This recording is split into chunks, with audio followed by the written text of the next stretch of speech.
us for this Regional Climate Change and Health Forum.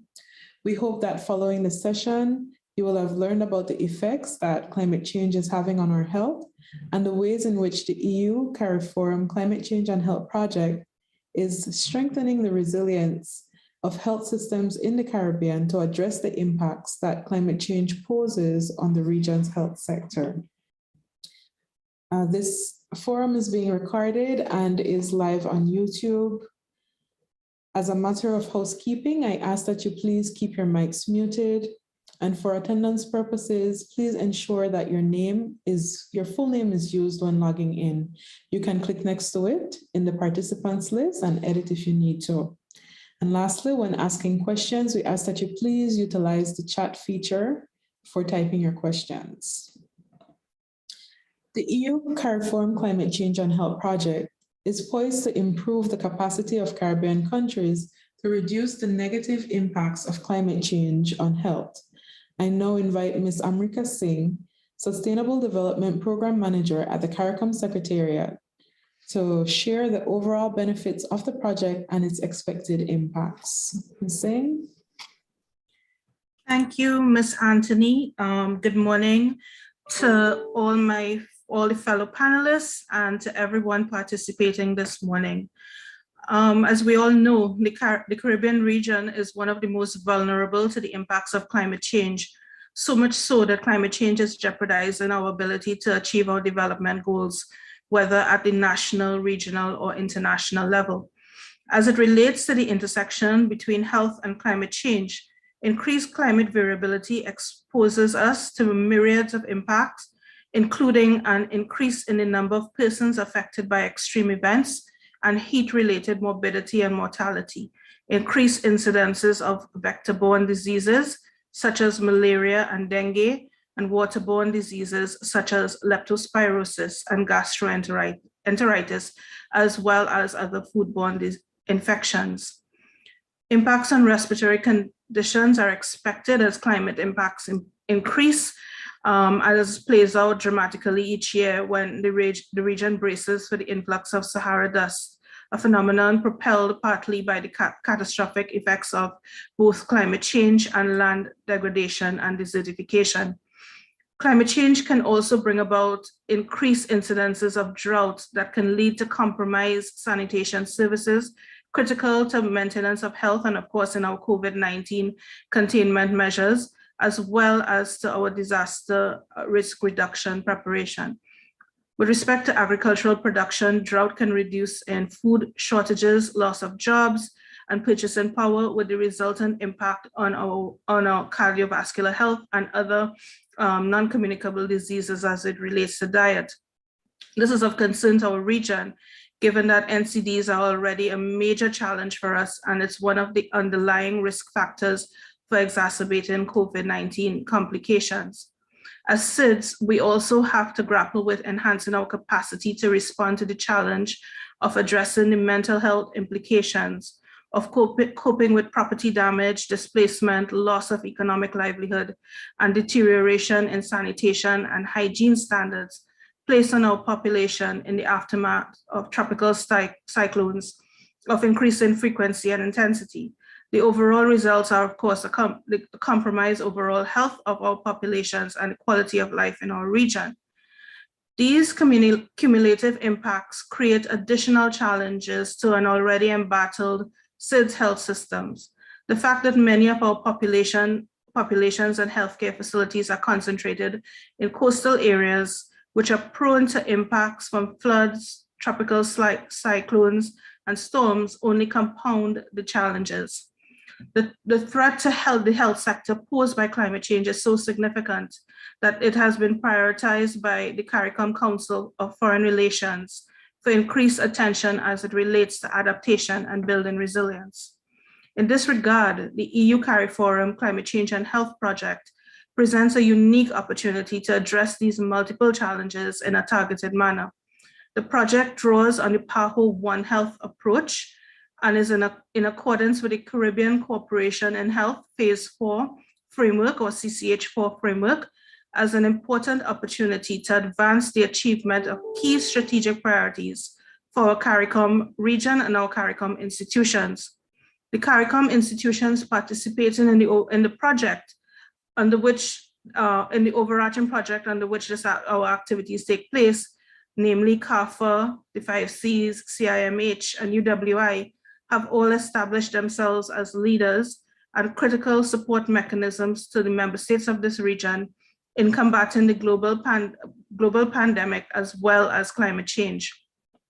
The activities planned under this project will no doubt fill critical gaps by realizing the following key deliverables. One, developing and promoting interdisciplinary and intersectoral approaches to addressing climate change and health in the Caribbean, by developing health adaptation plans to advance national climate change and health prioritization and financing in our participating countries, to raising the awareness to act on climate change and health at the local, national, and sub-regional levels, by increasing national and sub-regional capacity to measure the health co-benefits of climate mitigation, to ensure that plans are in place to address the environmental determinants of health, to strengthen water, sanitation, and food safety systems to be more resilient to climate change, to pilot national climate-informed disease surveillance and modeling systems to better protect public health, and last but not least, to strengthen our future workforce demands through the establishment of an interdisciplinary cadre of climate change and health leaders from the Caribbean, with specific attention being paid to our youth.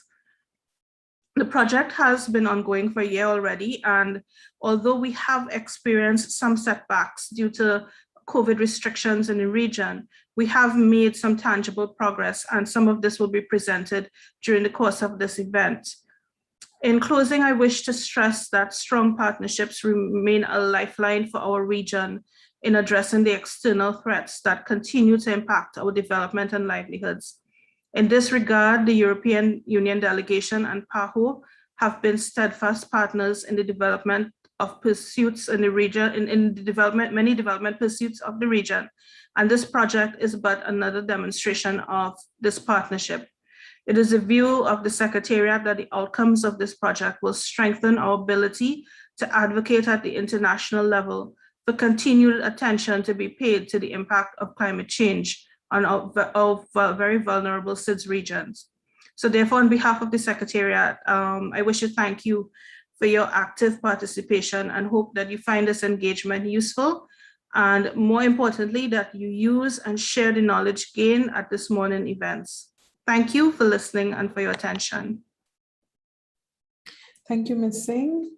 Our next speaker, Dr. William Hamilton, is a senior health officer for the Bahamas Ministry of Health and is among the first cohort of the University of the West Indies Climate Change and Health Fellows, selected to promote leadership in climate change and health. Dr. Hamilton will highlight the importance of the interdisciplinary cadre of professionals trained in climate change and health activities. Dr. Hamilton, you have our attention. Good morning, and thank you very much for the introduction. Are you hearing me? Yes, and we're seeing your speaker.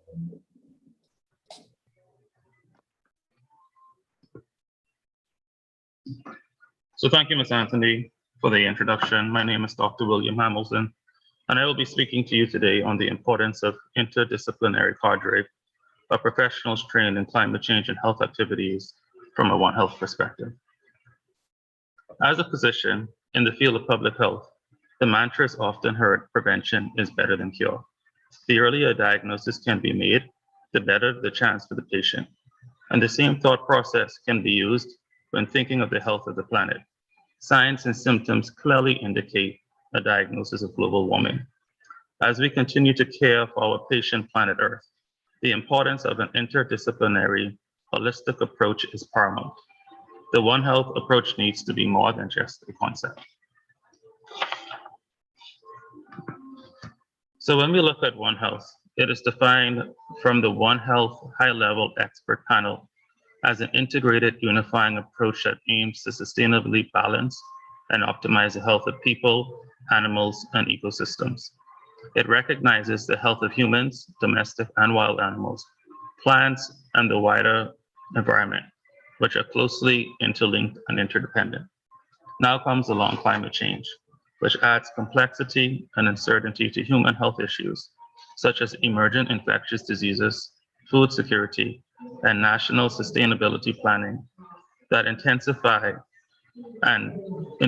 the importance of interdisciplinary and collaborative research.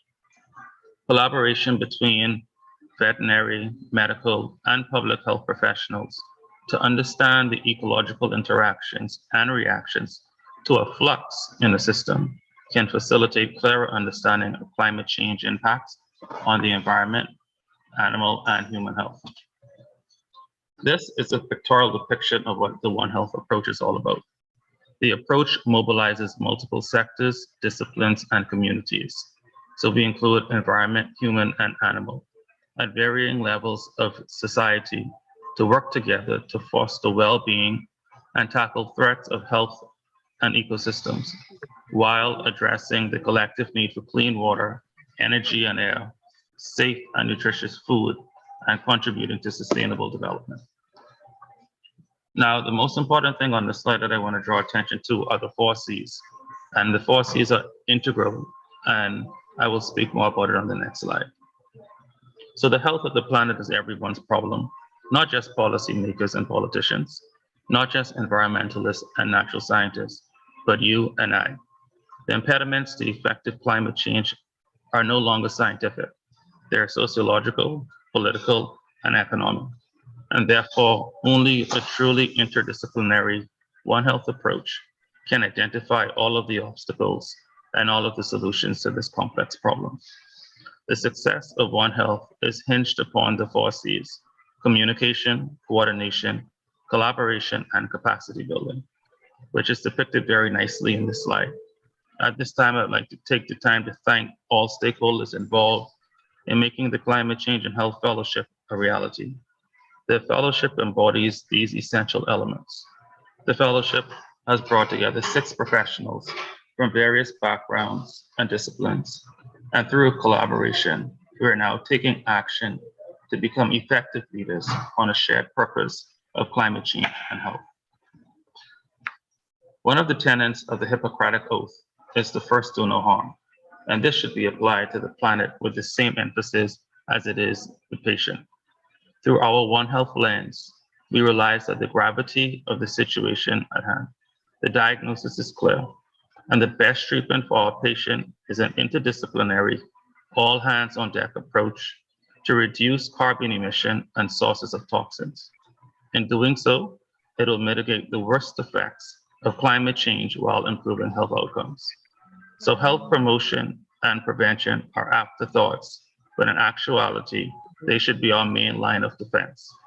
Together, through an interdisciplinary approach, we can create sustainable, climate-resilient ecosystems while not only combating climate change, but also expanding access to quality healthcare and improving health outcomes for all. We are at a turning point in which the sustainability of the future human and animal generations is increasingly reliant on proactive, earnest global stewardship.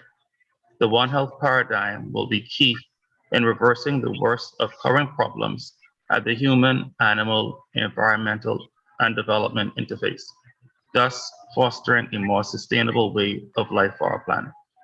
My wife, who is from Barbados, often says, "Many hands make light work."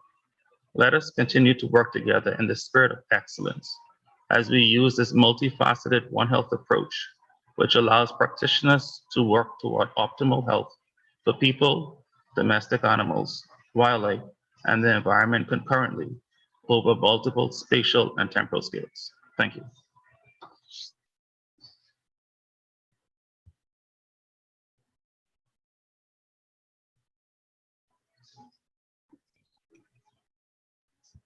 Chelsea, you're muted. Thank you very much, Dr. Hamilton, for your remarks. Coming up now is a young advocate who is inspiring our young people to be a part of the broader climate change and health discussions. Ms. Lashley is making her mark and letting her voice be heard in her role as UNICEF's youth advocate and founder of the Healthy and Environmentally Friendly Youth Campaign, also known as the HAY Campaign. Ms. Lashley will speak on the role of youth in engaging the Caribbean in climate change and health. Ms. Lashley?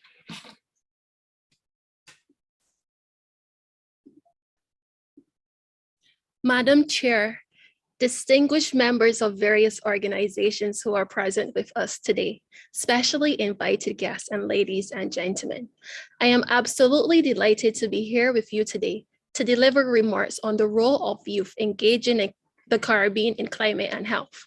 A couple years ago, when I first started my advocacy after founding the Schools Against Non-Communicable Diseases, my organization and I developed and implemented a motto in which I truly believe to date, entitled "A Nation's Greatest Wealth is Its Health." The wealth of our nation depends on the health of our environment.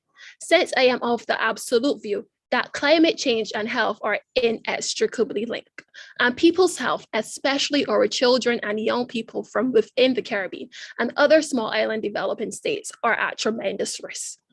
On reflection, I remember reading an article from UNICEF, which stated that after a 7.2 magnitude earthquake that blasted through Haiti days after it was struck by Tropical Depression Grace, which worsened the suffering and increased the devastation of its people. And what was even more disheartening for me was that approximately 500,000 children in southwestern Haiti were without access to drinking water and hygiene facilities, putting them at a severe risk of diarrheal diseases, cholera, and malaria.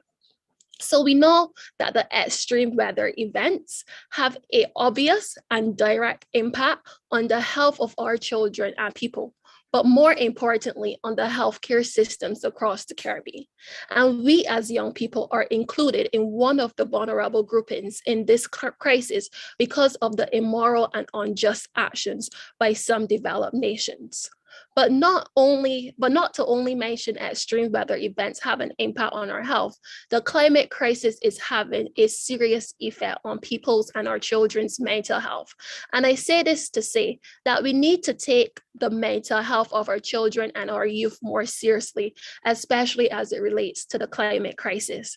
I recall my interaction with a young person from Dominica who highlighted after her country was struck by Hurricane Maria in 2017, her family was displaced as a result.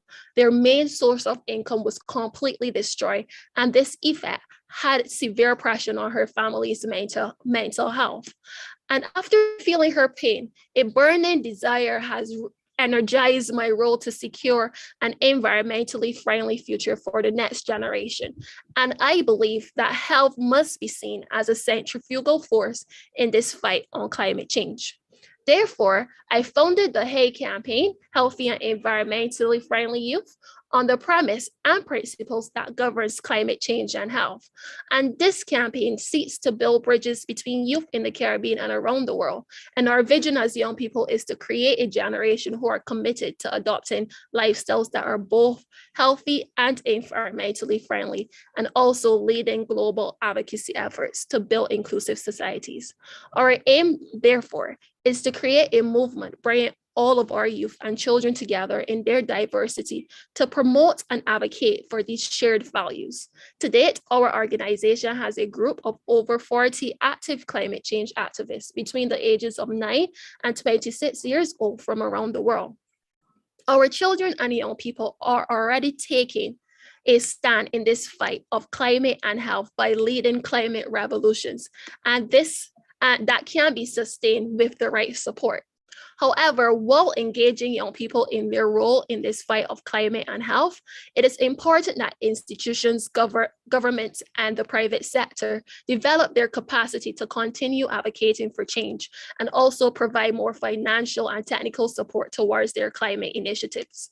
We need to continue to promote climate and health information within our schools and our community settings.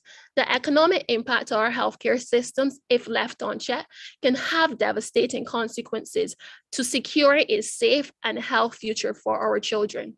The road ahead may seem like a long and autonomous one, but once a serious environmental policy framework that places the rights of our children and young people is developed, then we will begin to see change in more young people's attitudes towards engaging the Caribbean in climate and health. Let me end by reminding everyone that the climate crisis is a child rights crisis, and with your support, we will show how far our children and young people can fly. Thank you. Thank you, Ms. Lashley, for all that you continue to do. I now invite you to enjoy this video presentation about how climate change is affecting our health, spotlighting voices in St. Lucia.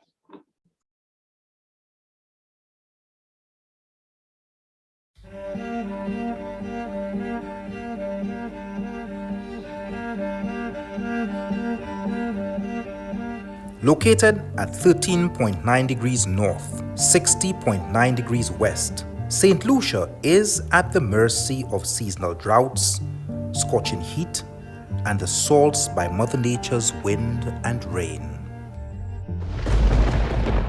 These conditions are exacerbated by climate change, which in turn pose health risks to communities. According to the IPCC's 6th assessment report, the average global temperature is 1.1 degrees Celsius warmer relative to changes between 1850 and 1900, thus causing more incidents of heat stroke, heat exhaustion, and dehydration. Pregnant women, people with heart and respiratory conditions, young children and older persons, as well as outdoor workers, are more vulnerable to these impacts. About 40 years since I'm in construction. It's getting a lot hotter than it used to be before. So you find you cannot really work for long periods of time as you used to work in the sun. Some of them does faint. So in terms of older, we'd have to let them work indoor more often. Sometimes instead of they doing whole day out in the sun, they can only do half day.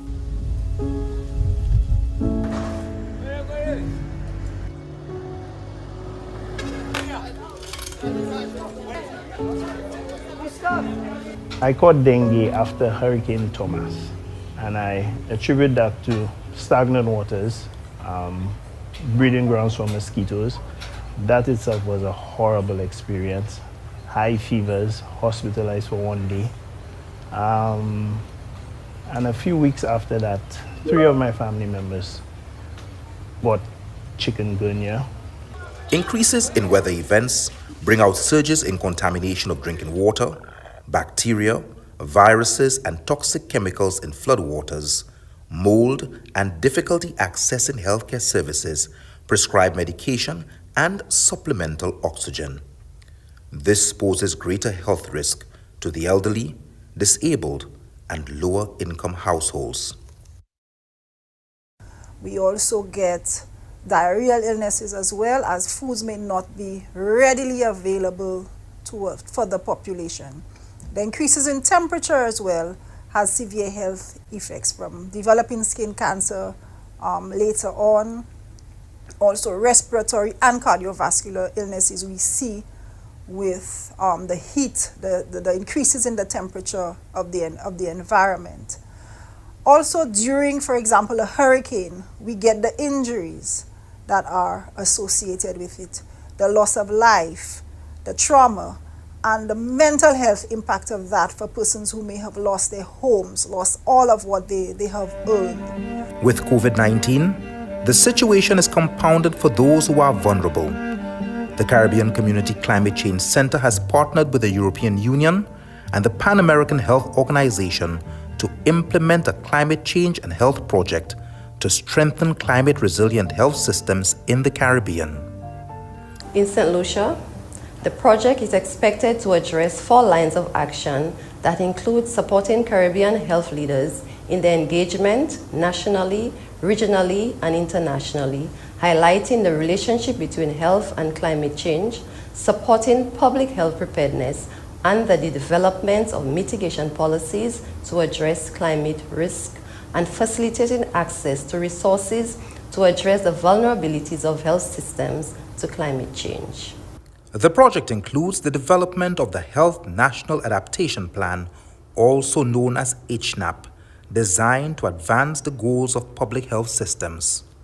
What the HNAP does is that it outlines specific strategies which guides the Ministry of Health as to what they need to do, or the direction they should take in mitigating against the impacts of climate change.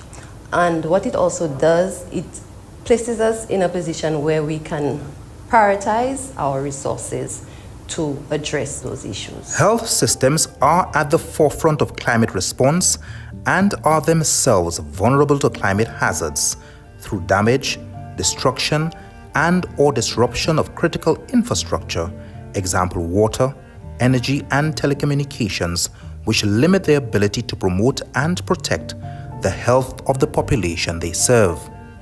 The project will support the development and implementation of evidence-based strategies that strengthen climate resilience within health systems.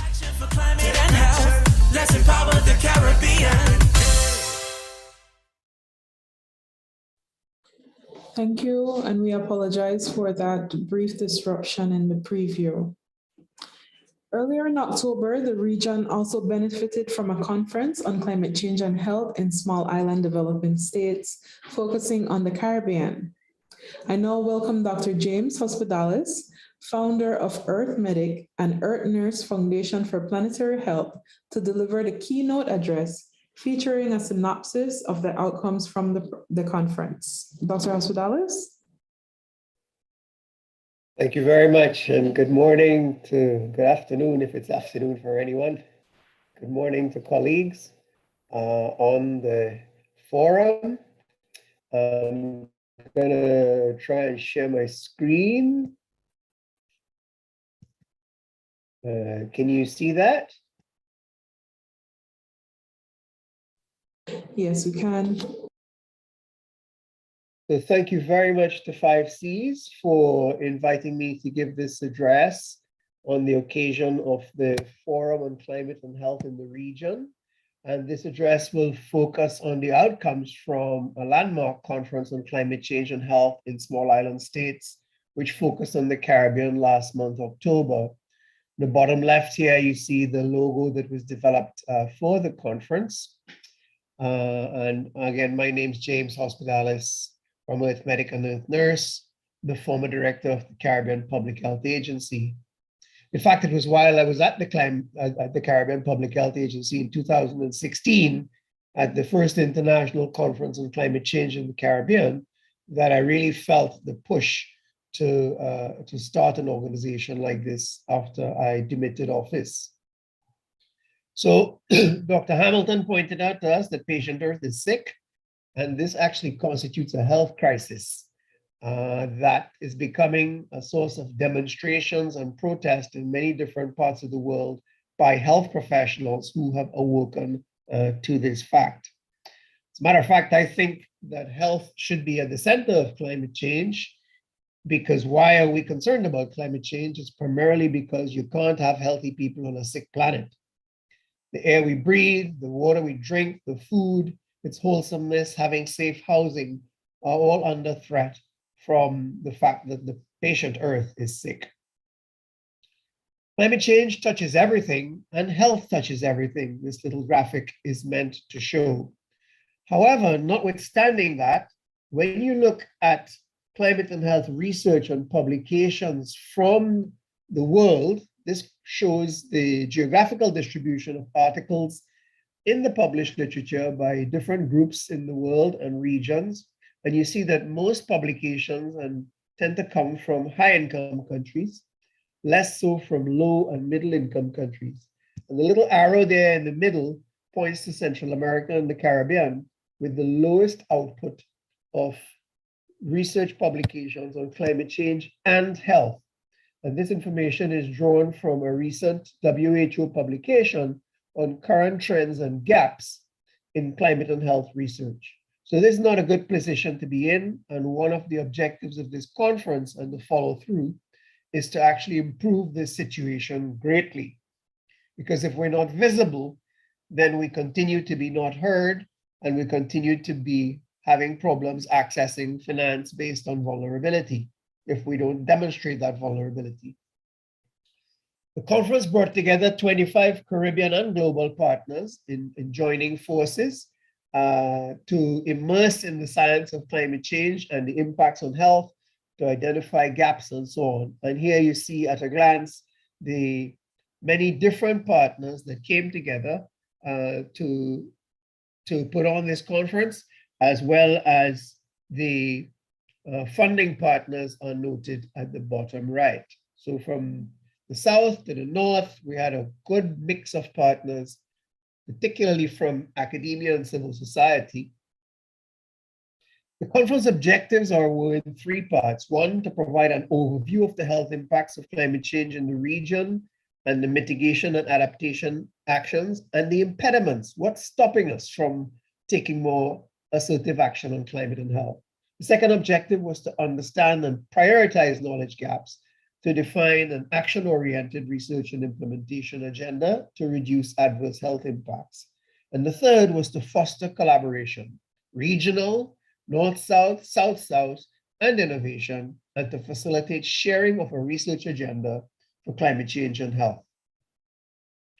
Some of the highlights of the conference: we had over 1,200 registered participants from 84 countries, including youth, indigenous people, public and private sector, civil society, and academia. So it was a good representation. Interestingly, twice as many females as males. And I don't have it on this slide, but about 20% of people said they were retired. So it's not only young people that are interested in climate, as sometimes is the claim, but older folk are also worried about it. We had 190 speakers and presenters over 4 days of the conference, which, as I said before, was a milestone in addressing the climate and health crisis we face. We had two outputs to the COP26 conference. First was a session on Voices from the Caribbean on Friday, November 12th, which shared some of the highlights and lessons learned from the conference. So I'm really happy to be doing this talk. And at the bottom here, you see the core partners from the conference: Earth Medic and Earth Nurse, the Emory School of Public Health, PAHO WHO, UWI, and Yale School of Public Health Center on Climate Change and Health.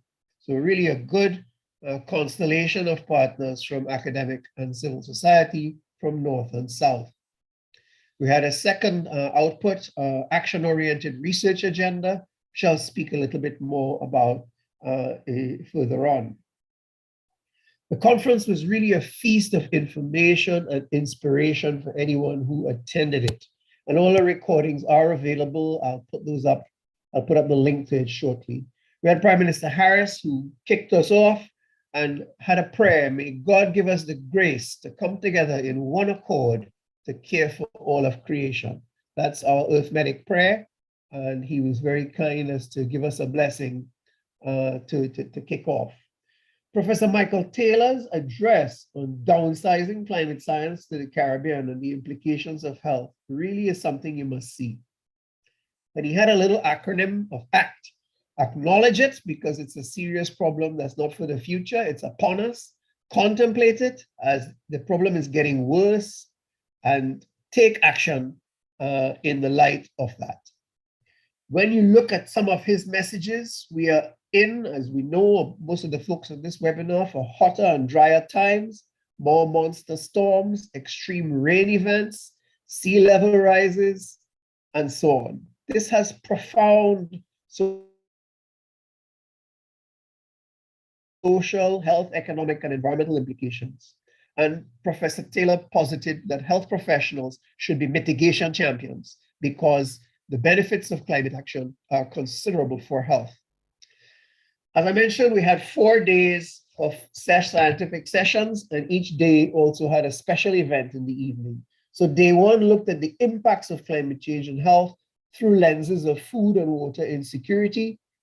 As we have hotter, drier weather, we have challenges with agriculture. As we have more acidification of the ocean, we have damage to our reefs, extreme heat and health. The islands tend not to have as much as some parts of the world, such as the Pacific Northwest. I saw a program recently on life at 50 degrees Celsius. and it was really heartbreaking. Hurricanes, which are our special mark of climate in the region, and Dr. Hamilton, who spoke earlier, lived through Hurricane Dorian recently, which is the hurricanes are also behaving differently than they used to. Vector-borne diseases, vectors multiply more rapidly as it gets warmer, and so you can have more dengue, more chikungunya, more Zika. That evening, we had a special event on engaging youth in the fight, and I just wanted to show this was an example of the marketing for the hurricane event, the hurricane session. And this is a little outcome from the special event on youth. And that focused on two questions. How do we integrate climate change into the secondary school curriculum and into the medical school curriculum? I don't know how many folks realize we have over 40 medical schools in the Caribbean. Over 40 medical schools in the Caribbean, counting the offshore schools. St. George's University in Grenada alone produces more medical graduates than the 5 medical schools in South Africa combined. So we have a lot of scope for influencing future generations of doctors and improved white coat diplomacy, if you will, by infusing climate into the medical school curriculum. Priyanka Lala, who's a youth activist, said something that really caught my attention. All the science is useless unless the information gets into the hands of those who need to act, including the youth. And she's very right. There's a big gap. Even though we haven't published a lot, what is published and known is not known to the ordinary person or known to a businessman or woman. Day 2, we looked at the health benefits of climate action through lenses of air quality, Sahara dust, and fossil fuels. And there, CIMH gave a good support in the talks and science around that. Greening our cities for better health. Climate-resistant agriculture, with Cardi taking something of a lead. And better climate, better oceans, better health, Caribbean Regional Fisheries Mechanism. That evening, we had a special session on multi-sector collaboration to unpack what does it take to get that. And that's not easy. There are opportunities and challenges. We had former Prime Minister Damien Grief saying, you know, people are not wired to collaborate. When you're around the cabinet table, you're thinking of your turf, your money. You're not necessarily thinking of how to work together with others to get a better public good outcome. How to join up the silos was a constant refrain in this session and in other sessions.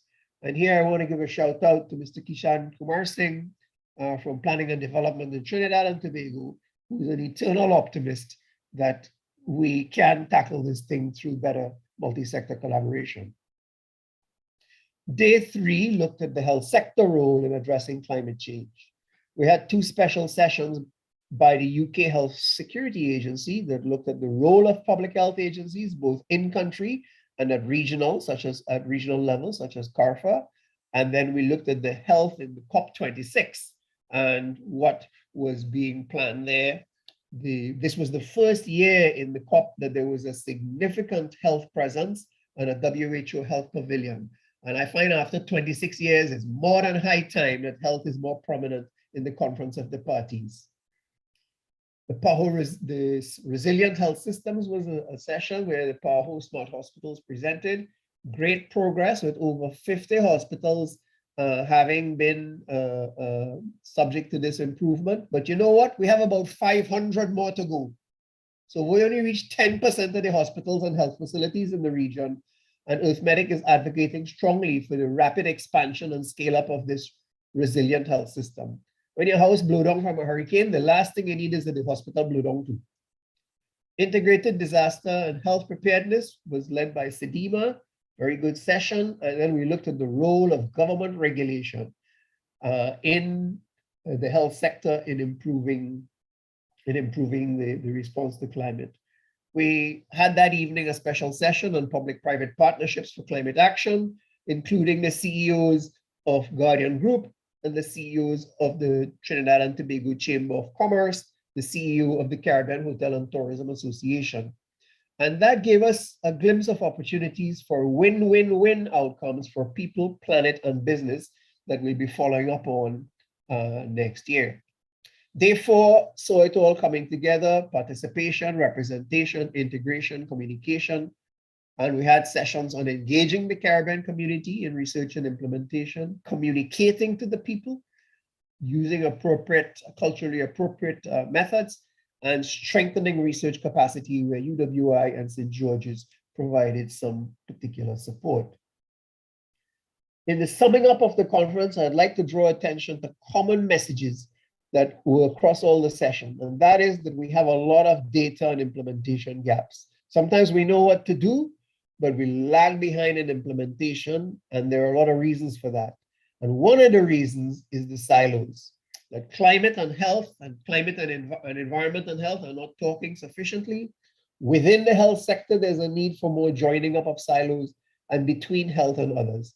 And this was a subject of a particular talk that I gave at the COP in Scotland.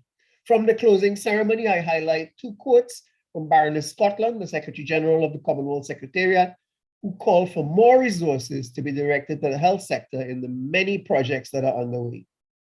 And I highlight a quote from Professor Rosemary Antoine, the Pro Vice Chancellor for Research at UE, who said that quality research is most impactful when the average citizen can identify with it, echoing the youthful voice in the opening ceremony of Priyanka Lala. Some of our key next steps, the dissemination of the conference recordings. It's already posted online here, and we'll shortly be posting it on our Earthmedic YouTube and partners channels. We have to finalize the multi-stakeholder research for action agenda and strengthen the South-North collaborative that is working on it. Training of health professionals in climate change and health, informed by knowledge, attitude, practice studies. We've heard from Will Hamilton, who's in the Climate and Health Leaders course, and we see that there's a need for a much broader push. We have about 30,000 doctors and nurses in the Caribbean community, and there really needs to be an outreach to them because they're not aware and not acting as the advocates that they can be.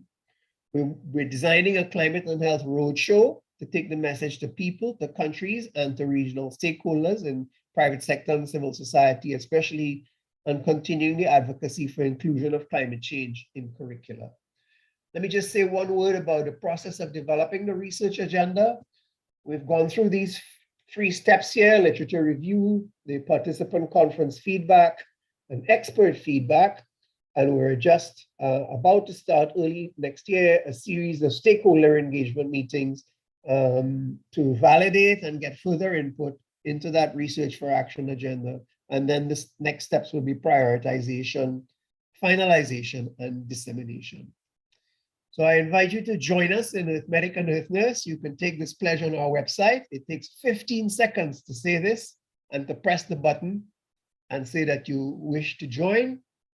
This is designed particularly for busy health professionals. I thank you, and I have a prize for anybody who could guess which river this is and what fish this is. Thank you very much.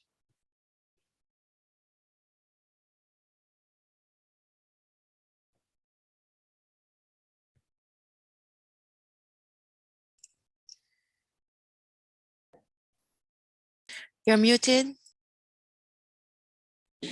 Thank you very much, Dr. Hospitalis. At this time, we will have a series of presentations from our panelists who will underscore the key components of the EU CARIFORUM Climate Change and Health Project, and to explain why we need more climate and health action now more than ever. A gentle reminder to please use the chat feature to type your questions.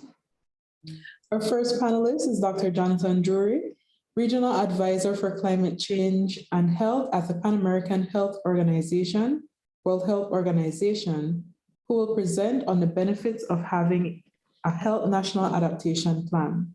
Dr. Drury? Thank you. Can you hear me, Chelsea? Yes, I can hear you clearly. And see my slides? Yes. Okay. Well, thanks so much, Chelsea and Vincent and the 5 Cs for setting up this important event. I couldn't agree more with James in terms of health needing to be much more central to the discussions and to the work. And I think 5Cs has done an admirable job in moving us in this direction. So thanks to your agency. And I think the Health National Adaptation Plan is a vehicle to really help us get there. I think through the EU Care Forum project, right now we have 6 countries that have been supported by this project to complete the HNAP, which typically takes 9 months to a year. And so they're all at different stages in the process. Some are just beginning. And next year we'll have a couple others. So in the end, we should have at least 8 or 9 countries that have been supported to develop comprehensive Health National Adaptation Plan. So I think next year, this presentation would be much more significant because we will have all the input from the Caribbean to tie into this and to really understand what is the benefit from doing this and what have countries found. So I'm going to give just a few slides to talk a little bit about why we included this in the project and what the value of it is. So really, some of the reasons for the development of the HNAP really tie into a lot of the reasons that James mentioned and the reason for the recent Yale and Arithmetic conference. We have major limitations in climate health research and in the implementation agenda. Not only is there not a lot of research, there are not a lot of countries taking on things like the HNAP. Also, this health sensitivity in the video you saw from St. Lucia, a number of examples, the mention of the agricultural workers, the construction worker. We've talked a lot, and it was highlighted a lot in the recent conference. Sports as another one, and so there are many sectors that are vulnerable. Also, the environmental determinants of health. They're unique threats in the Caribbean because of the flooding and the drought, the issues of soil contamination and water and sanitation and food. Also, we don't really have mechanisms in place, even though many groups like Earthmedic, Earth Nurse, and PAHO and others have been promoting this for a while. Really, there aren't mechanisms in place to promote health in the mitigation agenda.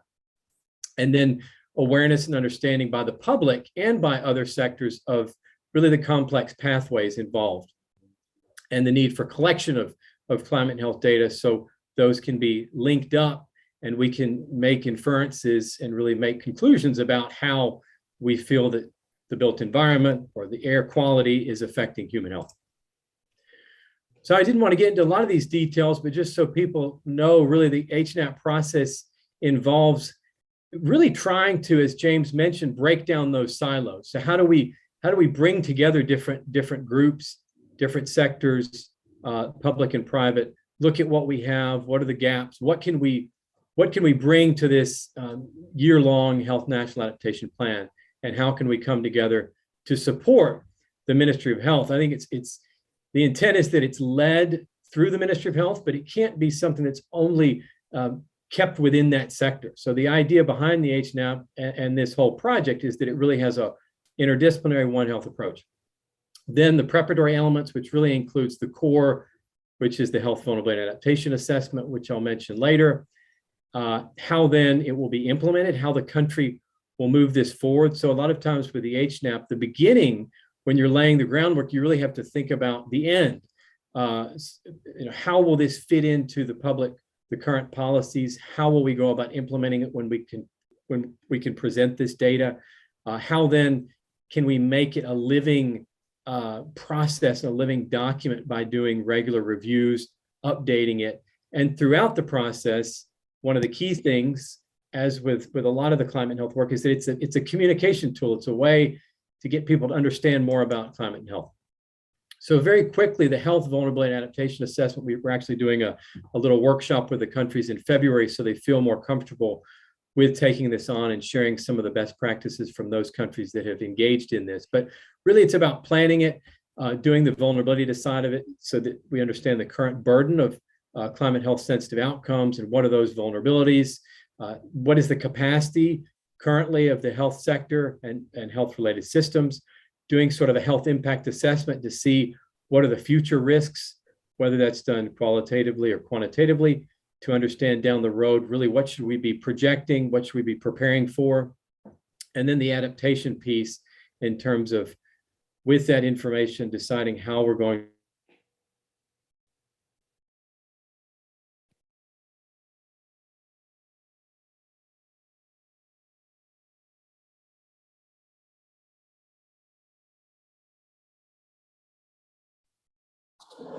Dr. Drury, are you still there?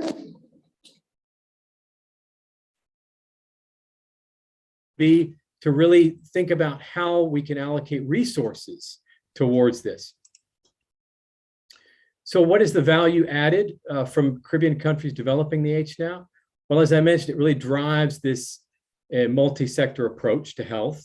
It provides much needed climate and health data and improves data collection, provides valuable information on the climate sensitivity of the health system, communicates to the public the importance of climate change in health, and also increases the probability for prolonged national focus on climate and health, and it elevates the importance of public health programs, health systems, and the workforce. Additionally, it provides information to realize potential benefits, health co-benefits from well-designed adaptation and greenhouse gas emission measures. It supports the promotion of applied climate and health research, prioritizes strategic national programs, and prepares country for future environmental and socioeconomic conditions. It also strengthens the case for investment in health prevention and protection. And finally, it's an opportunity for health into the relevant UNFCCC processes that are listed here. So with that, I'll leave you the last slide, which is just some contact information for the project. And thanks for the opportunity to share with you all today. Over to you, Chelsea.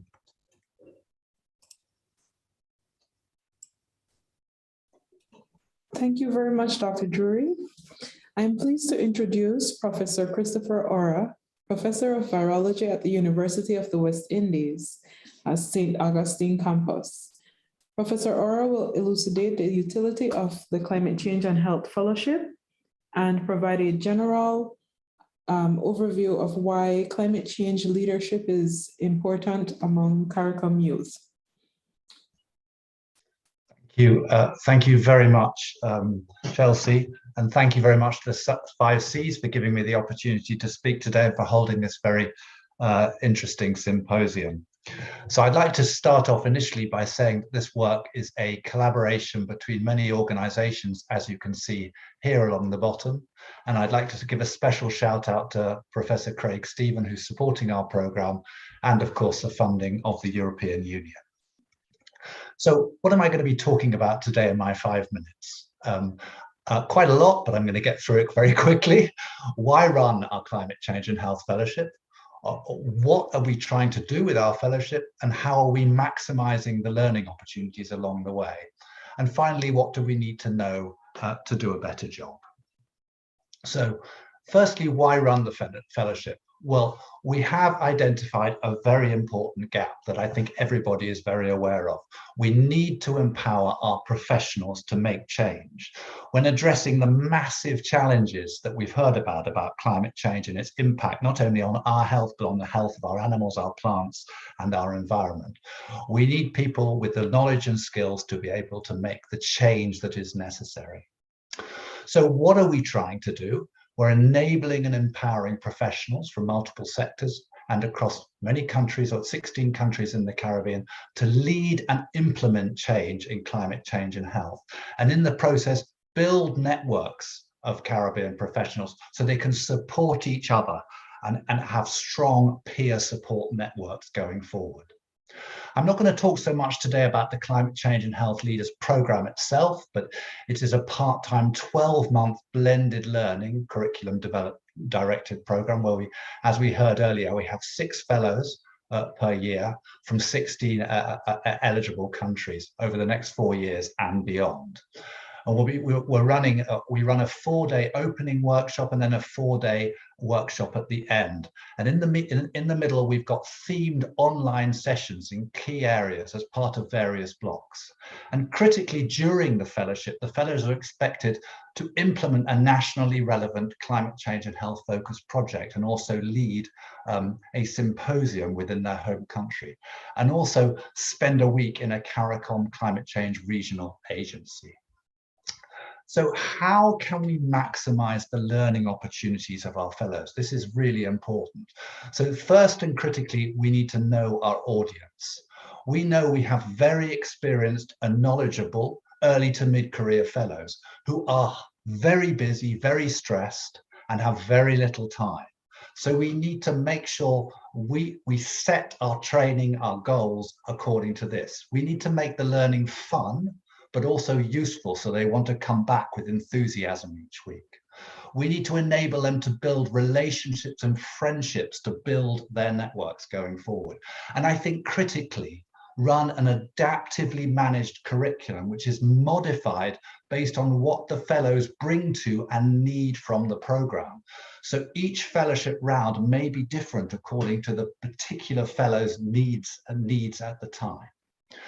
Also, very importantly, we need to include local and regional experts. So experiences are grounded in local realities, and to tie the learning to tangible real-world issues relevant to the learners. So this is all about keeping it real and keeping it relevant to the region. And also, very importantly, enabling the fellows to solve real problems within their countries using a learning by doing approach. So carrying out national projects within their countries. And this all maximizes the opportunities for practicing, for the fellows practicing what they've learned, the opportunities for peer-to-peer learning, sharing their experience and knowledge between themselves, and also maximizing opportunities for learning through shared experiences. So finally, what do we need to know to enable us to do a better job? We need to ask questions throughout the fellowship, so we're constantly reviewing the program. Do the competencies and attributes we cultivate in the individual fellows translate into positive change? Are our fellows having a positive impact as an agent of change? And we need to do monitoring and evaluation throughout and after they've finished the program, when they're carrying out their day-to-day work, in order to make sure this is happening. Also, what is the appropriate intensity, frequency, longevity of leadership training? Is our program optimized for learning? And I think very, very critically, how do we cultivate collective leadership to result in system change? We know climate change is a complex, messy problem that requires, as we've heard, a multidisciplinary One Health approach. So we need to instill systems thinking within our fellows, a system being multiple moving parts dependent on each other, like these wheels of a clock here. If one wheel doesn't work, then the whole clock stops. And these are like the disciplines that need to be constantly oiled so they're all working in unison. So we need to cultivate collective leadership across the whole system to result in systems change. And collective leadership is different to the more traditional leadership that a lot of us may have been taught. So thank you very much for listening. I'd like to just let you all know that the application for the second cohort of Climate Change and Health Fellows is now open, with an application deadline of the 31st of January. So please go on the website and have a look and see whether you qualify and please apply, and feel free to contact us if you have any questions. Thank you very much for your attention. Thank you very much, Professor Ora. Improving the surveillance capacity and climate resilient water, sanitation, and food safety systems are certainly needed to bolster the resilience of our region's health systems. Dr. Laura Lee Bujram, Head of Vector-Borne Diseases at the Caribbean Public Health Agency, CARFA, will expound on the ways the EU CARIFORM project will contribute to achieving those improvements and the expected benefits for the Caribbean. Dr. Bujram?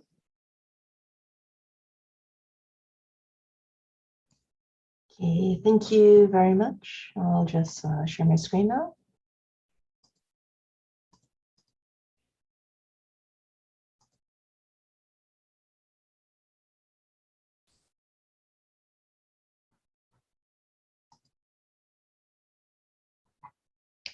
Okay, just confirming you can see and hear me. Yes, Dr. Bujram. Okay, thanks very much. So this morning, I'm just going to be expanding a bit on the work that CARFA is doing in partnership with our other regional agencies under the Strengthening Climate Resilient Health Systems project in the Caribbean.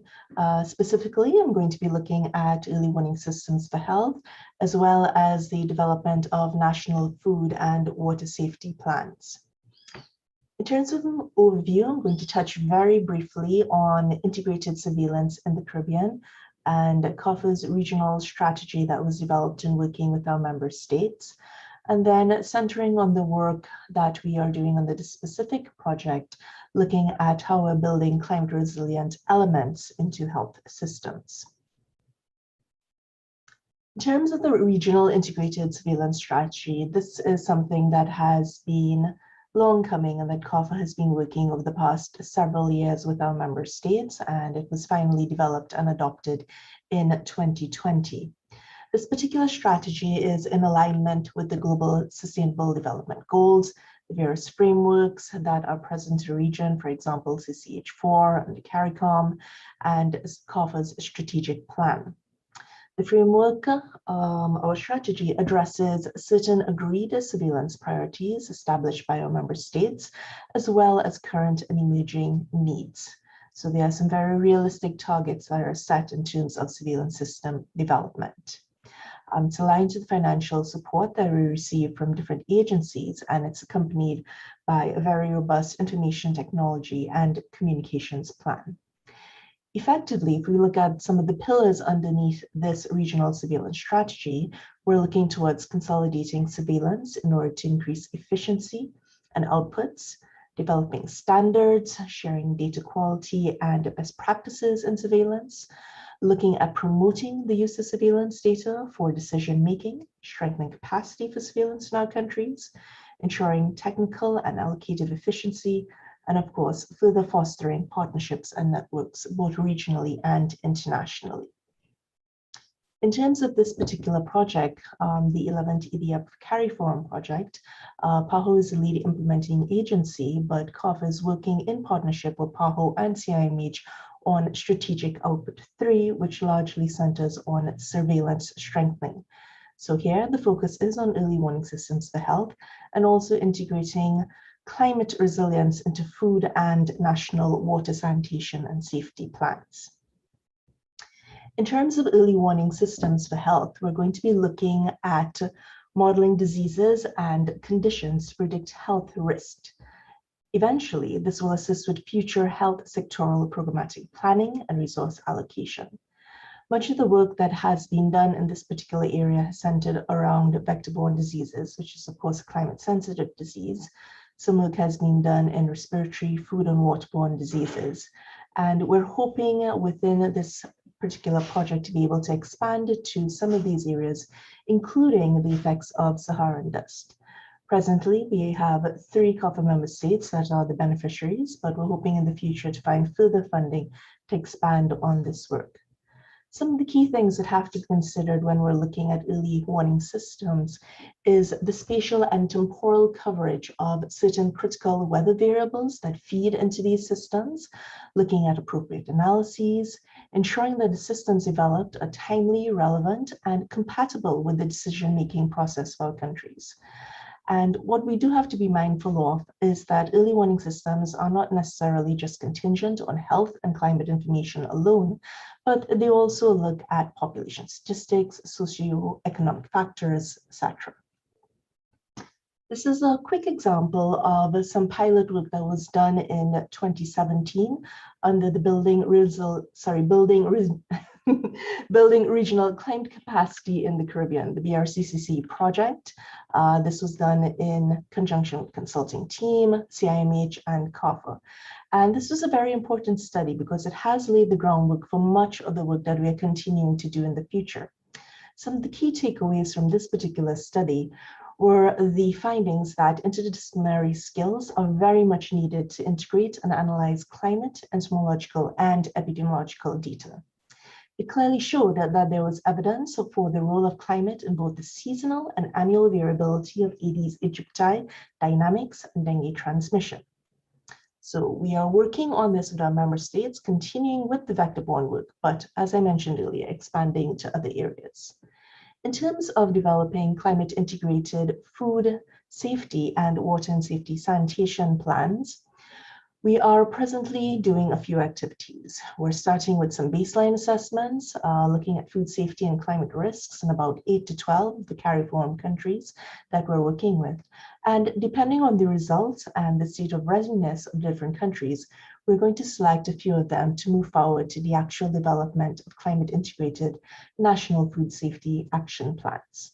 Some of the other efforts that we're working on are the development of a regional foodborne disease surveillance manual, but particularly building in that climate and disaster surveillance aspect. We're also looking to develop health promotion videos on food safety and climate risks. And then a little later on in 2023, hopefully when we're able to convene in person, we're going to be holding a COFA-wide member stateship workshop on the diagnosis of climate-sensitive food and waterborne pathogens. In terms of water sanitation and climate resilience, we've been able to conduct a desktop review of climate change and water and sanitation in the region. We are working on developing a lab diagnostics methods manual for climate-sensitive food and waterborne pathogens. We have been undertaking some baseline assessments with respect to water and sanitation and climate risks for about 6 COFA member states, and these results will inform the development of national plans for at least a couple of them. Additionally, bearing in mind the changes that we've been seeing over the past decade in terms of climate, we are looking to adapt and update the original 2003 PAHO flood manual and also develop further health promotion videos on water and sanitation.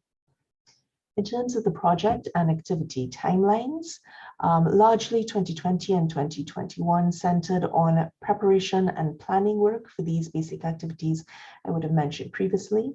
The implementation phase is largely going to occur between 2022 to 2024, and by mid-2024 to 2025, we're looking to conduct our monitoring evaluation exercises and wrap up the particular activities here and look at how the outputs are promoting the various outcomes that we hope to achieve, ultimately strengthening surveillance within our member states. So that is it for the time being. Thank you very much. Thank you very much, Dr. Budram. At this time, we're just a few minutes behind time, and we ask that you please stay with us until the end.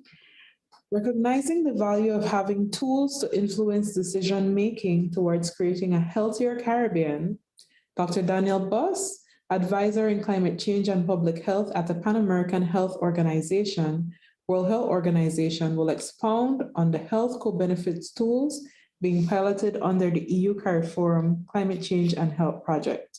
Dr. Buss, you can go ahead. Thank you very much. Can you please confirm that you can see my screen and hear me? Yes, Dr. Buss. Perfect. Thank you very much.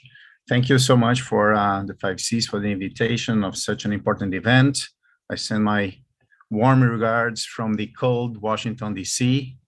And I'm really happy to be here and having heard from so many friends and colleagues before me. So let's see. Yeah. So before I just jump into the health co-benefits tool or toolkits that we do have, which is kind of this green button here in the bottom, I just wanted to outline a little bit of the ideas behind the health and climate change agenda, so you can understand where this sits under the larger implementation of one agenda, where we have many projects that are addressing specific parts of this agenda.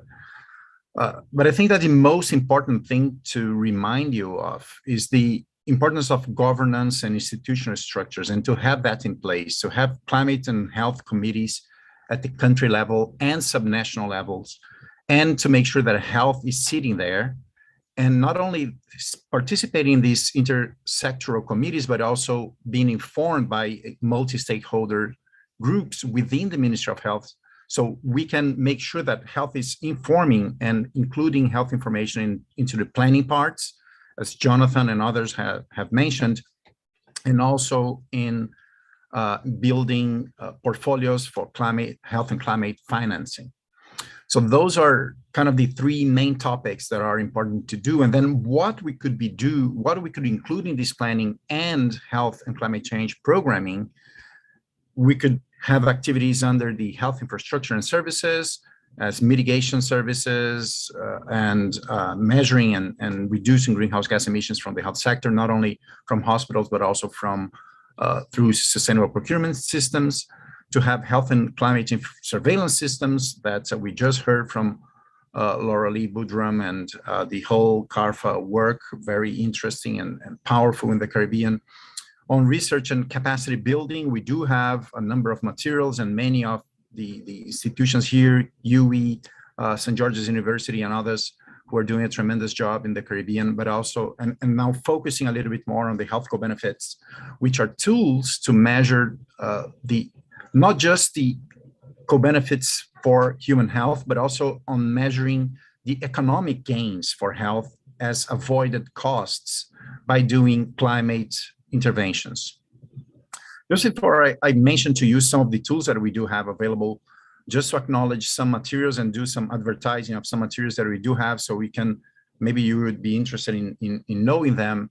The Caribbean Action Plan on Health and Climate Change, I think that many of the people who spoke before me mentioned that as kind of the key document that was agreed between Ministries of Health and Ministry of Environment in the Caribbean. And we do have many guidelines within PAHO and WHO, one for how to include health in NDCs, in nationally determined contributions, which is going to be a huge task for this next year. The VNA that Jonathan mentioned, it's kind of the diagnostic tool for the HNAPs, the National Adaptation Plans, and the operational framework for building climate resilient health systems, which kind of guides the main ideas of some of the things that I'm going to present here today. Another thing that I would like to call your attention to is the country profiles. So we have prepared 9 country profiles from the Caribbean countries, which serve as kind of a initial panorama of how climate change and health are being addressed by these countries. This is a work done by PAHO, WHO, and the United Nations Framework Convention on Climate Change, UNFCCC, and they are very interesting documents that I invite you to know it better. And for the fellowships, and just a quick advertising again, we have recently launched this Climate Change for Health Professionals pocketbook, which are tailored for 10 medical specialties for medical professionals, nurses, doctors. And I won't read all those, but for example, we do have which medicines should not be prescribed during a heat wave or soon before a heat wave, because it could exacerbate the effects on human health and to many other climate-related events. And now just jumping quickly to the health co-benefits, we do have 4 main tools that I think that are interesting for Caribbean countries. We do have funds coming from European Union and from GCF, Green Climate Fund, to support us on implementing these tools in the Caribbean and other countries in the Americas. One set of indicators and toolkits refer to air quality and how we can improve air quality in cities and in countries of the Caribbean, and also which is called AirQ Plus. We had a webinar with setting the basis for these tools, and we presented that for most Caribbean countries already, but we plan to continue to deliver these trainings and engage with Caribbean countries for that. We do have another tool called Carbon H, which is meant to using the scenarios that countries are preparing under their NDCs, the scenarios of greenhouse gas emissions, to estimate what would be the health co-benefits deriving from that, and associating the costs, as I mentioned, as avoided costs on health, specifically because of the improvements in air quality and reduction of short-lived climate pollutants. And we started doing now a scoping study with regards to which data sets countries of the Caribbean have. We did this with St. George's University, with UNFCCC, and now we understand better how countries of the Caribbean are positioned to be able to implement this Carbon H tool. And we do 2 other tools that are interesting, and these other tools are meant to be used at the city level and to respond to the question, what if, as a city planner, what if I change this part of the city and I create a green space, or I increase the number of people taking active transportation or shifting transportation modes. And with that, this is under the idea of the whole health co-benefits, health and climate co-benefits, where activities outside of the health sector can influence and can have positive effects or negative, can modulate the health effects positively or negatively. And that's why we should be monitoring those activities that lies outside of the health sector, as well as what we are doing within the health sector. So active transportation, green spaces that can reduce noise, that can reduce temperature, that can absorb part of the emissions of greenhouse gases. So all these activities are very important for health, and that's what these health co-benefits toolkits try to capture and measure. So the idea here is, for example, using a city as a model to change, using a geographic information system approach to change the boundaries of green spaces, for example, or to add bike lanes or more active transportation systems, and seeing what those could be, what would be the benefits for health of taking these activities at the city level. As mental health, morbidity and mortality due to cardiovascular diseases and type 2 diabetes as part of the green spaces, and as part of air pollution crash risk, if you take more active transportation, physical activity benefits, and reduction of emissions of greenhouse gases.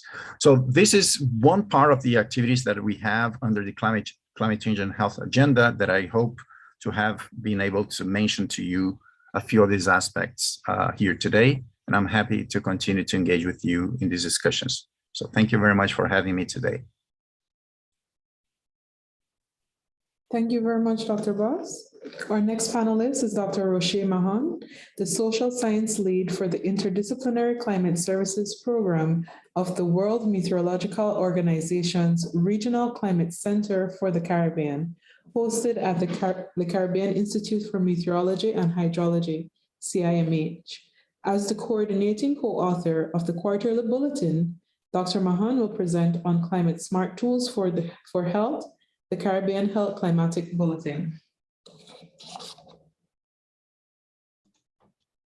Thank you, Chelsea. I seem to be having some problems sharing my screen. We will assist with your presentation, Ms. Lopez.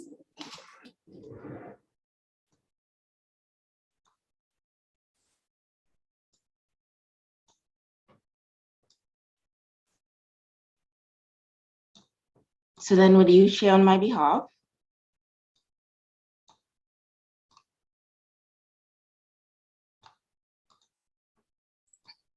You should have permission to share. Can you please try again? If not, I can share it for you.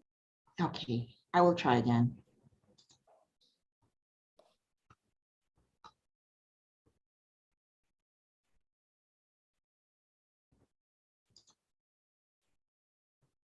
I'm sorry. Here we go.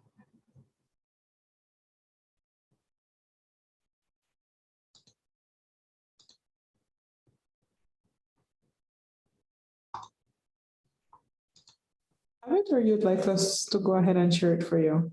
Okay. Are you seeing now? Yes, but not your presentation. How's this? Yes, we're on now. Okay. Okay, thank you so much. Apologies for the delay. Thank you, Chelsea. Good morning, everyone. I think we at the Caribbean Institute for Meteorology and Hydrology, CIMH, we want to thank the 5 Cs for this important opportunity to share some thoughts on the Caribbean Health Climatic Bulletin with you. We often call the Caribbean Health Climatic Bulletin the Caribbean HCB.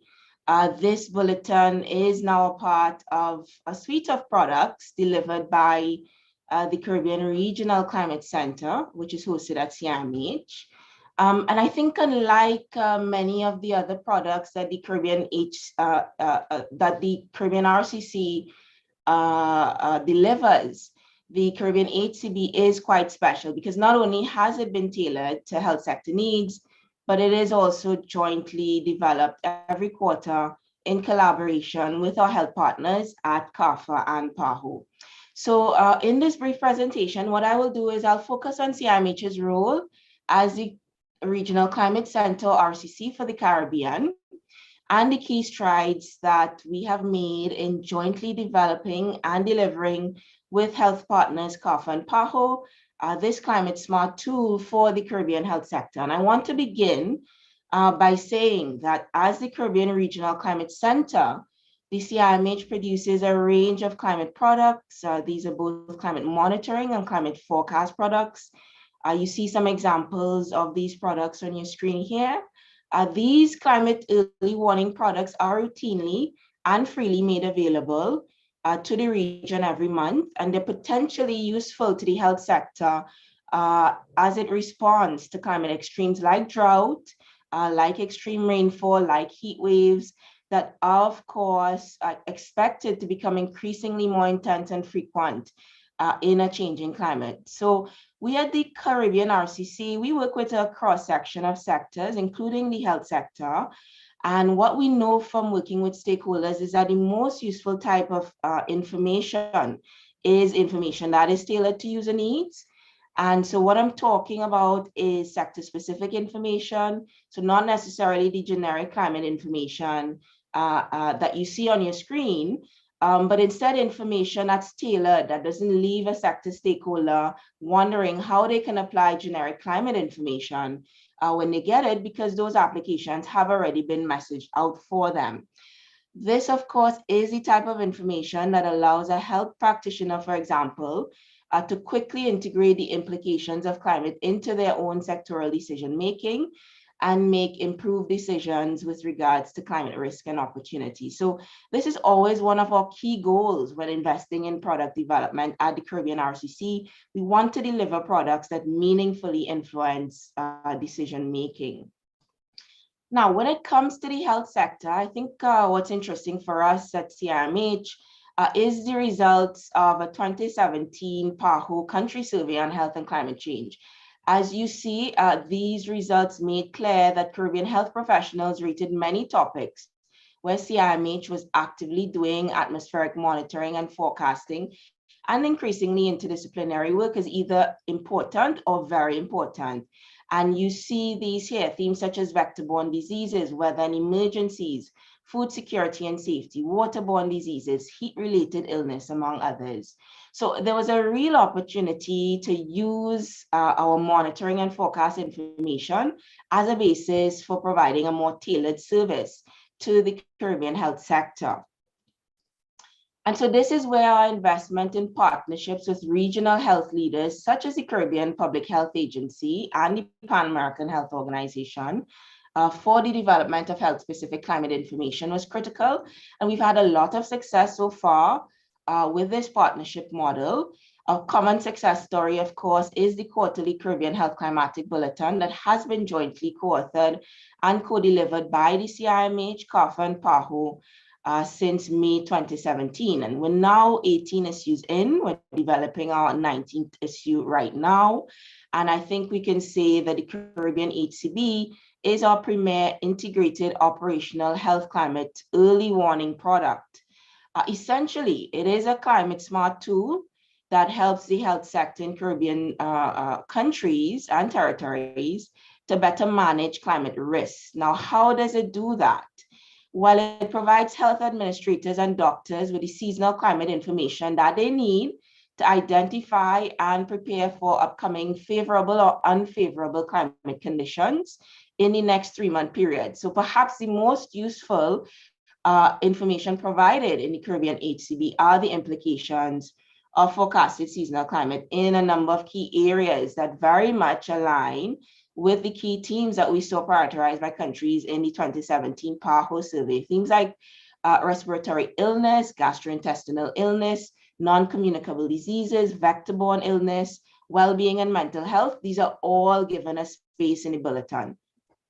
Of course, use of this information can help to inform strategic and operational decisions related to the management of diseases like dengue, which is estimated to cost the Caribbean over $300 million annually. In terms of what's next for the Caribbean HCB, well, in 2022, we will undergo a process of working with health practitioners to upgrade and enhance the content layout and modes of dissemination of the bulletin, and that will be done based on stakeholder feedback. And we thank our partners at PAHO for providing the resources to do that. We also continue to work with our partners at CAF and PAHO, as well as international research partners on joint modeling research that is paving the way to providing fully quantitative and integrated health climate advisories in the HCB in the future. And Laura Lee would have given you, some insights into some of this work around climate-informed health surveillance systems. And of course, our hope is that this will lead to even better climate-smart health decision-making in the future. So to close, I'll say that if anyone on this call is interested in accessing our climate information products, please feel free to visit our website at rcc.cimh.edu.bb, and there you'll find our full suite of climate early warning information. Thank you very much. Thank you very much, Dr. Mahan. Climate change continues to modify weather patterns, which in turn influences the quality of social and environmental determinants of health. Our final panelist, Dr. Adele Thomas, Senior Fellow at the University of the Bahamas, will highlight the findings on climate change and health and the implications for the Caribbean presented in the recently published Intergovernmental Panel on Climate Change's 6th Assessment Report. Dr. Thomas, you can go ahead. Thank you, and thanks for the opportunity to present. So I will be presenting on the Intergovernmental Panel on Climate Change, the IPCC, and the 6th assessment cycle and what it has to say about climate change and health that's relevant for the Caribbean. So the IPCC is in its 6th assessment cycle, and it has been quite a very busy cycle. We have already completed 3 special reports and the Working Group 1 report. And still to come next year are the reports from Working Group 2 and 3, as well as the synthesis report. And so what I'll do is I'll just briefly take you through some of the messages that are coming from these reports that have already been completed and released. And so first is the special report on 1.5 degrees, which was published in 2018, and which you may all be familiar with. It got quite a lot of press. Some of the key messages here are that climate-related risks to health get worse as we pass 1.5 degrees. And in particular, we can expect to see rising risks from vector-borne diseases such as malaria and dengue fever, which we are already experiencing in the Caribbean. As global temperatures rise, it's going to become more difficult to adapt to these increasing risks. And even at 1.5 degrees, small islands such as us are projected to experience limits in our ability to adapt. And this is true for the health sector as well. This report does highlight that adaptation has synergies with actions that we take to achieve sustainable development. And these actions can improve health conditions. So this links to the earlier panelist that was talking about co-benefits. And then finally in this report, they talk about mitigation actions that limit warming to 1.5 degrees, also have synergies with the Sustainable Development Goal on health. Next, we have the special report on oceans, which came out in 2019. And here the IPCC finds that climate change is already affecting marine ecosystems and ecosystem services. And this is already having negative impacts on health and on well-being, particularly for communities that are dependent on fisheries, such as many of us in the region. Climate change is contributing to harmful algal blooms, such as the sargassum that we are experiencing, and this has had negative impacts on health and on food security. Changes to the ocean also increase risks for seafood security and elevate risks to nutritional health. And the report does highlight some adaptation options that can reduce these risks, such as long-term monitoring, sharing of data, information, and knowledge, and also improving early warning systems. Next, we move to the special report on land, which also came out in 2019. And this special report highlights that climate change has contributed to food insecurity, which has increased risks to human health. It highlights that cleaner energy sources and technology help with adaptation and mitigation, but they also provide co-benefits to health, including through improving air quality. This report also focuses on balanced diets and the need to increase plant-based diets as a way to reduce global emissions, but also to improve health. And it recommends policies that operate across the food system, including reducing food loss and food waste, and influencing dietary choices, which will improve food security, reduce emissions, and improve public health. So we have some potential lessons for the Caribbean, where we know we like to eat meat. We may need to start looking at more plant-based options. And then finally, the Working Group 1 report, which was released just a few months ago. And this report really focused on the physical science of climate change. And so there's not as much of a focus on human health. But the report does find that the risk of extreme heat increases as global temperatures rise and may result in more frequent impacts on health, particularly with heat waves causing more instances of heat stress and heat-related mortality. And we saw that that is already an issue in agriculture and construction sectors in the region. And so there is still much more to come from the IPCC early next year in 2022. The Working Group 2 and 3 reports will be released. And in particular, the Working Group 2 report focuses on impacts, vulnerability, and adaptation. There will be a specific chapter in there that focuses on health, and also the specific chapter on small islands. And this will have much more targeted information on health in the Caribbean coming from this Working Group 2 report. But so far, from the reports that have been completed and released, what the IPCC is telling us is that we have already been seeing quite significant health impacts. These impacts will increase at 1.5 degrees. We will be challenged to adapt to these risks at 1.5 degrees, and these risks will worsen as global temperatures rise. The reports do detail some actions that we can take to reduce these risks to health, and they highlight the synergies between climate change adaptation, mitigation, achieving the Sustainable Development Goals, and the positive implications of all of these actions for the health sector. And so I'll end it there. Thanks for your attention. And I'm also happy to share these slides that have all of that detailed information that I didn't get into. Thank you. Thank you very much, Dr. Thomas. And we do look forward to all of our presenters and speakers sharing their presentations, as our hope is to dissect it, to disseminate to the wider public. At this time, we now turn over to you in the audience for any questions you may have for our panelists. Please feel free to type them in the chat. I do see some.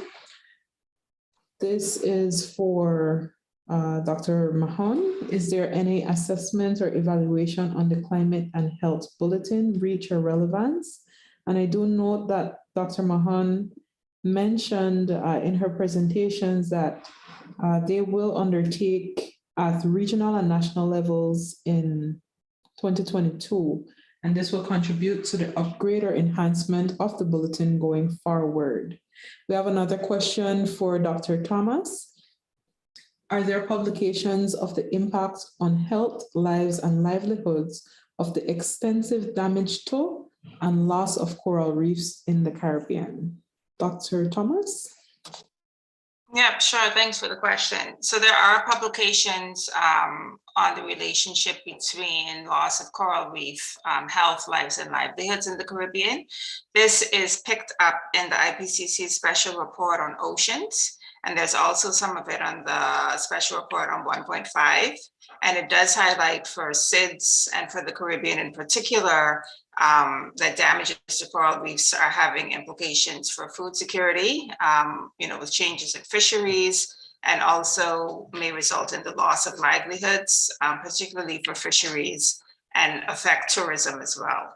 So there is that in those two reports, and there will be more coming out in the Working Group 2 report, which is coming out next year. Thanks.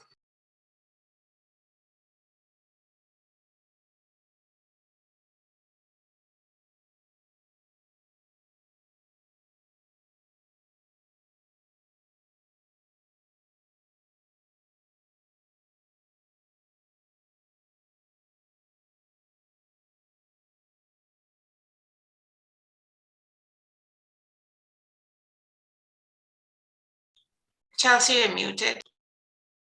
Oh, I'm sorry about that.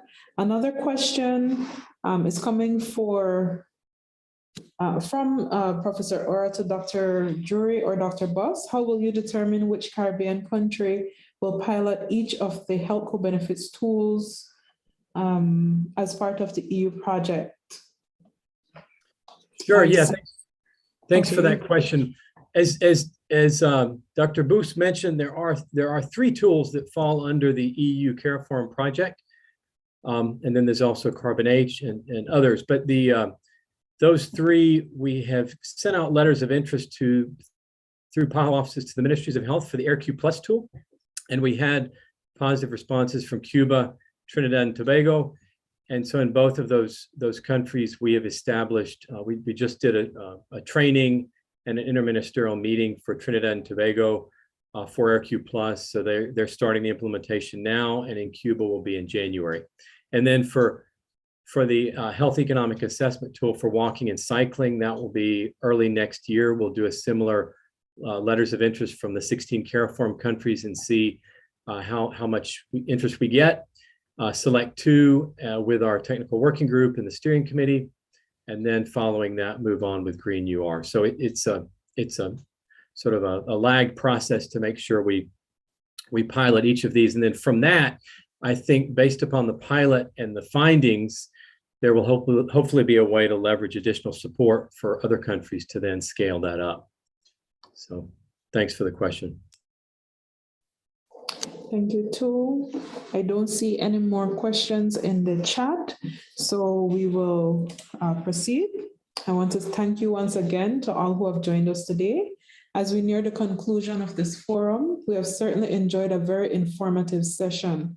To recap, Dr. Hamilton shared how leadership for climate and health among the trained professionals to work together in a holistic approach will improve health systems for all. Ms. Lashley championed the importance of youth advocacy as a vital role in empowering the region for climate and health actions, stating that the nation's greatest wealth is its health. Dr. Hospitalis identified that health is at the center of climate change, encouraging further collaboration using a multi-sectoral approach to close the data and implementation gaps that challenge adequate climate and health action. Thereafter, we had a series or a suite of panelist presentations where Dr. Drury explained how including the health chapter in a country's national adaptation plan will improve public health policies, programs, and systems through various vulnerability and capacity assessments. Dr. Ora described how the climate change and health fellowship and leadership among CARICOM youth will empower Caribbean professionals and peers to make change. We learned that enhancing the surveillance capacity and climate resilient water, sanitation, and food safety systems will improve efficiency and outputs through early warning systems for health and national food safety, water, and sanitation plans from Dr. Boudram.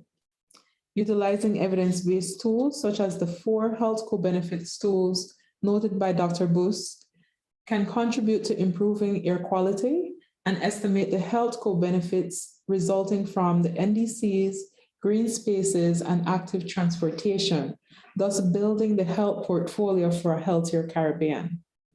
Dr. Mahon featured the Caribbean Health Climatic Bulletin, which is tailored to the needs for the health sector for delivering climate monitoring and forecasting products and sector-specific information to address seasonal climate risk.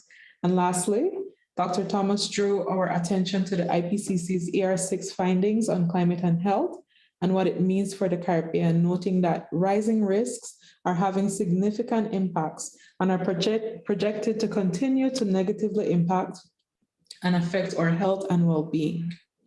As we ponder the wealth of information shared today, we understand that there's a lot of work that needs to be done. And the EU CARIFORUM Climate Change and Health Project is bringing together regional entities to join forces for firm and bold actions in an effort to empower the Caribbean and inform its citizens through sessions like these. I now call on Mr. Vincent Peter, Project Development Specialist and Project Manager for the EU project here at the Center, to deliver closing remarks. Mr. Peter?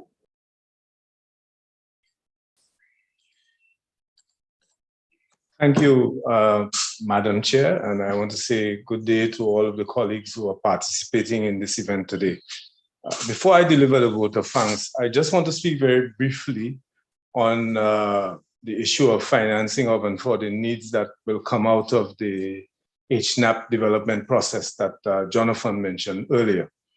Now, of the two roles that 5Cs is performing under this project, one is to provide support to the countries in developing concept notes and proposals to be submitted for funding considerations to various funding entities such as the Global Environmental Facility, GF, the GCF, Adaptation Fund, and others. The intention is to mobilize increased resources for climate change and health initiatives in the countries. This resource mobilization effort is aligned with the HNAP development process and will involve using the outcome of the HNAP development and the vulnerability and adaptation assessments that will be conducted as part of that process as the baseline to pursue access to climate change funding for health projects, right? And to do so starting with the presentation of concept notes and eventually full project funding proposals. The target output thus far is to generate between 4 to 6 of these concept notes over the project lifetime. These will be produced with the agreement and endorsement of member countries and submitted to various funding agencies and piloted through their application requirements. Of course, the development of these concept notes will take place via an iterative stepwise process that will involve, among other things, very quickly reviewing relevant literature and documentation, working group sessions and dialogue and engagement with country focal points and agencies like the Ministry of Health and other pertinent stakeholders, providing technical support to countries in scripting concept notes and proposals, especially in relation to the key components of those proposals that will be required to demonstrate that they have the strong climate change justification for the development, as indeed for addressing the issues that they have outlined, and of course also collaborating with regional entities such as those who form part of this project. Once concept notes are approved and go beyond the phase of proposal development, we then will look towards the development of technical proposals, the necessary background studies and analysis to inform the preparation of the proposals. So that's one aspect. Now, alongside the development of these proposals and concepts, 5Cs will deliver complementary project development training as is permissible within the current climate, whether through online, virtual, self-paced, or face-to-face, as part of a program of capacity building among member states to support this concept note development process. And this we see and expect to be one of the more important legacy benefits of this project. And that training will be directed towards stakeholders in the health sector and others in related sectors who will have to contribute to the development of these proposals. Of course, the training will focus on the development of projects that have a strong health and climate change nexus. So that in a sense is, I wanted to give you a brief indication of how we intend to proceed in terms of moving from the HNAP process to actually seeking funding for project proposals. So now I will go into the tasks that have been assigned, that of delivering the vote of thanks. And certainly I first want to start by expressing profound appreciation to all of those who participated in this dialogue, this event this morning as members of the audience. We are well aware that this is a hectic time period of the year and you would have been elsewhere, but you chose to be here, and for this we are appreciative. This event is important to remind us not only of the crisis that we face, but also to give participants an indication of some interventions that are planned and actions being pursued under this project. Of course, our heartfelt gratitude to our distinguished presenters and panelists for their very thought-provoking and insightful presentations. For me, among the most salient messages that came out is that climate change should be at the center of everything that of all of our endeavors now, and especially at the center of health actions. And the fact that there is now the fact of the urgency of the actions that are needed now in dealing with the climate crisis that confronts us. They also stress was the importance of an interdisciplinary approach in so doing. And this project, through its various components, is intended as an important building block in that process of galvanizing increased climate actions through health sector interventions. I must also thank the European Union, very importantly, the principal project sponsor, which is providing the funding for this project under the European Development Fund. And of course, the Pan-American Health Organization, PAHO, sub-regional office in Barbados, which is responsible for the operational and technical coordination of the project, and which involves coordinating project implementation in collaboration with several other regional partners such as 5Cs, UWI, CIMH, and CAFA. This dialogue today, as you may be aware, is convened as part of an overall communication and visibility program for the project, of which 5Cs is a contributing partner. And the aim of this communication and visibility is to contribute to heightened public awareness and visibility about the project's objectives and expected results. Of course, given 5C's emphasis on climate change actions, and the focus of the center's communication and visibility effort in this project will emphasize the risks, hazards of climate change and its impacts on the various dimensions of human health, public health, mental health, physical well-being, among others, and the search for solutions, obviously, to combat this crisis. So consequently, our ongoing communication and visibility program of activities is intended to bring heightened level of attention to the effects of climate change on human health, to explore the interconnection of the climate change health dynamic and the implications for our broader economic and social systems, and also to document and share information and experiences on the climate change and health dynamic in the Caribbean. A number of knowledge products will be produced as part of this exercise, and knowledge sharing events will be convened, especially for focus on documenting the HNAP process. So you can look out for some of these in the upcoming months of project implementation in a media forum near you. With that, I want to once again say thank you to all who participated and contributed to this important event today. I will now turn things back over to the chairperson of today's proceedings for any final comments. I thank you.